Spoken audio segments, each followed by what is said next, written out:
Welcome to the 2014 Asian Conference on Language Learning and to the 2014 Asian Conference on Technology in the Classroom, organised by the International Academic Forum, IAFOR. My name is Joseph Haldane, Executive Director of IAFOR, and I'm joined today by Professor Kuniko Miyanaga, social anthropologist, social scientist and linguist. Professor Miyanaga, welcome. Thank you.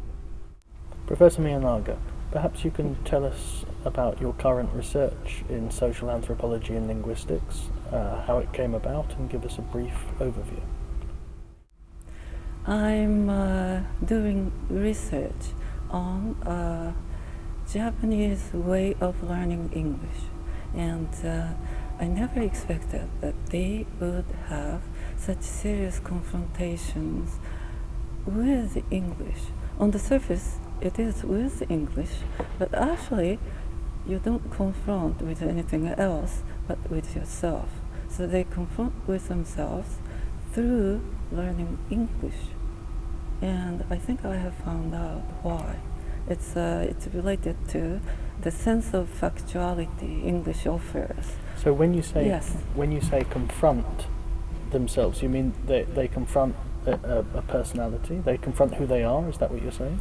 Yeah, I think it's a kind of identity crisis caused by the sense of factuality that English offers.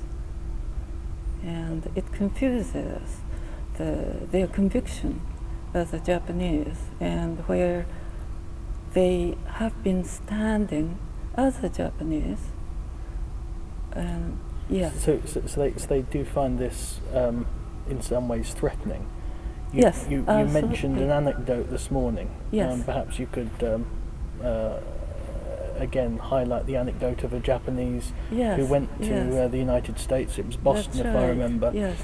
and formed a relationship with an American, and was able to explore a different personality That's right. in this That's other right. in this other language. Yes, and he made a friend of his real estate agency who initially tried to cheat him quite a lot.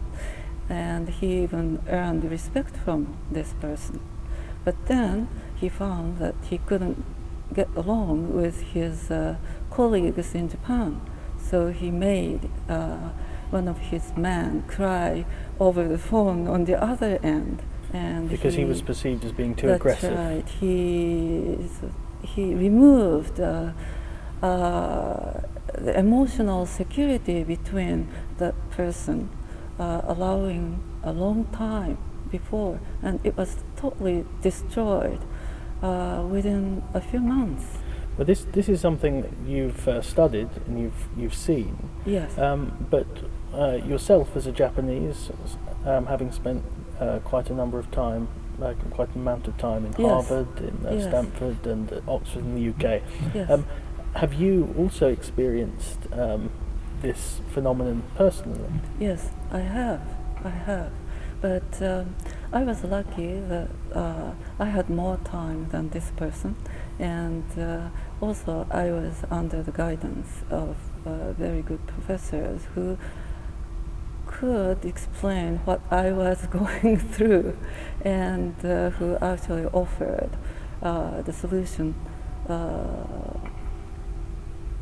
for me to take. But of course, it was not just presented to me, so I had to think about the possible solution in the way they kindly offered. But actually, one of them was abstraction, and it took 10 years for me to figure out what abstraction really should mean. It was totally different from quote-unquote abstraction I had studied in Japan. I thought I knew it, but when I studied with those professors, I was totally wrong.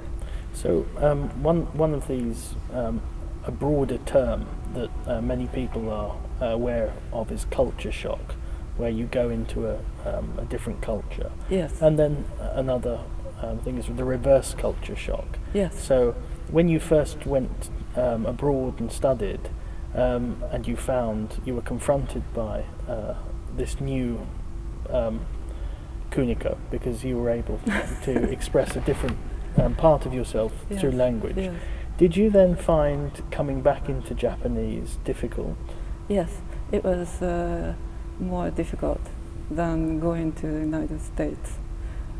American culture is kind of nicer for how shall I put it, a Japanese woman or women from outside, because outside of the United States world is much more heavily male oriented, and Japan is one of them, a big part of it. And going back to Japan was more difficult, and even in my generation, it had been said for a long time, fitting back into Japanese society itself was an accomplishment. Very interesting. Yes. Professor Miyanaga, you were recently appointed the founding director of the IAFOR Language Research Institute. Can you tell us what some of your research focuses will be as director of this institute? Yes. IAFOR is a university without campus, and this research institute should be focused on interdisciplinary approach to theories, methods, and tests, and the research institute should publish a lot. We were very excited that you agreed to take the directorate of the Language Research Institute, and also that Professor Terminasova, the president of Moscow State University's Faculty of Foreign Languages, agreed to become the honorary president. You're both women who have had extraordinary influence in your fields, and I look forward to seeing the outcomes of some of this research. Yes, thank you very much. I'm highly honored and privileged to work for this institute. Kuniko, thank you so much for joining us today. It was my pleasure, Joseph. Thank you for having me.